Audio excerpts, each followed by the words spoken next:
400 yards of offense. I've been waiting for this day. And I'll be honest with you, and this is no disrespect to Matt Canada, but I kind of found it funny that the very first game that the Steelers have without him as the offensive coordinator, the offense gets going, they get right. And we could talk about the 400 yards of offense, only 16 points scored, but what stands out to me as well is the domination in time of possession in this game. But what say you? What did you see, Ike? Yeah, that's that November, December football leading up going into January and February football. So that's the most important stat you want as a coach and as an organization when you're on the back half of the season is that TOP. Man, we need that time of possession all the time, but that means we control the game. And that's what kind of games it's going to be. You get to these 16-10 games, especially divisional games, and really that's all what matters, because we lost last week to Cleveland, a division game, but this week we bounced back with the Cincinnati game. I think we're 2-1 in the division right now. So really you just want to stay in front of Cleveland and right underneath the Baltimore Ravens right now. So Pittsburgh really sitting in a good spot. They're just controlling their own destiny, but you always want to take care of business when you want to talk about the divisional games, and Pittsburgh not doing bad in the divisions now. It hasn't looked pretty, but who cares? As long as we keep getting them W's, really that's all that matters. Coach T said best, man, we get paid. Me and my quarterback get paid by the wins. Yeah. We don't get paid on what the score is. Yeah, 3-1 in the AFC North Division. Okay. The Steelers improved to 7-4 overall. Big win on the road, and I know it comes against a Bengals team playing without Joe Burrow, but from an offensive standpoint, it looked differently from the start. Very first play from scrimmage, a play action pass over the middle against a too-high look to Pat Freiermuth, who had a career day.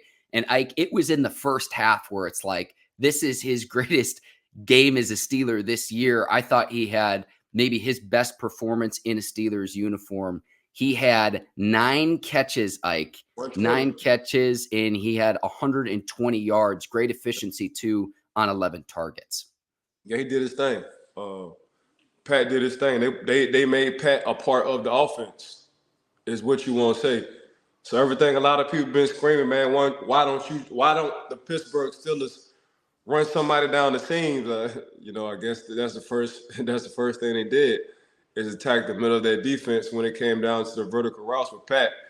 And, Kenny called Pat a few times, and then it opened up the running game. Then after the running game, Najee almost went for 100. He had 99. Then Jalen, Jalen going to always be that spark when he come in on the field. And, Deontay, he made a few catches. And George, you get him the ball whenever you can get him the ball, he's going to make you look good regardless. So Pittsburgh did their thing on offense. But for me, it's more, let me see the third and the fourth game, how this offense will look. Yeah. Nobody really has no tape, or we don't really have any tendency with the new staff between the two coaches on controlling this offense. So give me 3 or 4 games, and then I can determine, what our offense should look like. But I mean, gaining 421 yards, which you haven't done in about 4 years, that says a lot. That's going in the right direction. But even if you ain't putting up the points like that, Mark, especially like for a defensive player, you always love that TOP, that time of possession. So it helps the defense. It helps your offense getting the rhythm, but you're controlling the defense on the opposing side because it's number wear and tear you putting on them. So that was a good game plan. I'm happy for Pittsburgh. 3-1 says a lot. Herbert, these young. We're gonna get to talking about them, but Herbert, we will. And Jr., them boys doing their thing. Ike, let me interrupt you, and we will get to the defensive side. I promise. You mentioned time of possession. The Steelers had the ball for 37 minutes and 16 seconds in this one. The 421 yards of offense, the most for the Steelers in a regular season game since week 16 of the 2018 season. The Steelers hadn't had a 400-yard game since week 2 of the 2020 season. Now, if you count the playoffs, that January 2021 playoff game against the Browns where Roethlisberger almost threw it like 70 times when you face a huge deficit, the Steelers did go for more than 400 in that game. But for regular season, it's been a long time. Now, you mentioned getting a greater sample size, and I'm with you there, Ike. But one thing I noticed was when the Steelers motioned, they did this with Allen Robinson, and then they did this on a third down conversion with Jaylen Warren. They actually threw the ball to the motion man, which I had not seen since Matt Canada's tenure in 2021, where as soon as the motion man crosses the quarterback and he's not getting the ball in an end round, from a defensive standpoint, I knew that the ball wasn't going to that player. I got to see that twice yesterday from my count watching this game, Ike. So yeah, I want to see a greater sample size, but just from a tendency standpoint, Ike, and we talk about it as fans all the time of, oh, well, the Steelers offense is so predictable, right? We're starting to do some things that incorporates utilizing the motion man once he crosses the quarterback. That was another, throwing over the middle. There were several other adjustments that this team wasn't doing when Matt Canada was in charge. That's just what my own two eyes are telling me, Ike. I mean, obviously you can see, so you ain't lying, but it's just a good little switch up from one coordinator to the other coordinator. I think honestly, you have so many weapons on that offense, Mark.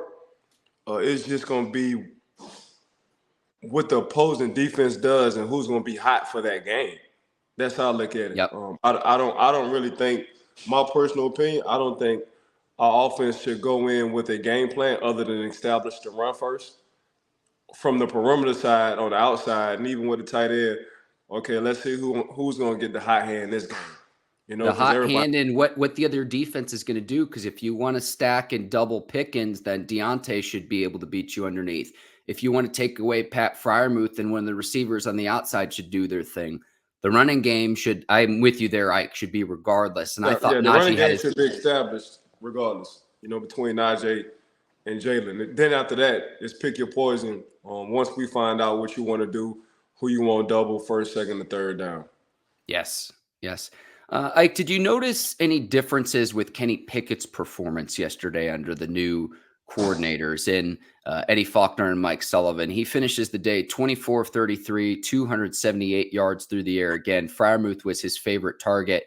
He got George Pickens going several times, Deontay Johnson. Pickens had 3 catches. Johnson had 4. Did you notice anything different from Pickett? I'd say what I noticed is he just looked a little bit more decisive. Yeah, I mean, when the OC is your quarterback coach, your quarterback coach. I think people forget Coach Sullivan, man. He was there with Eli in New York. So when you sitting there and your quarterback coach now is a part of the offense, now he can really put his input. Now he really knows you because you see him every day at work. For me, I just thought he was a little bit more relaxed.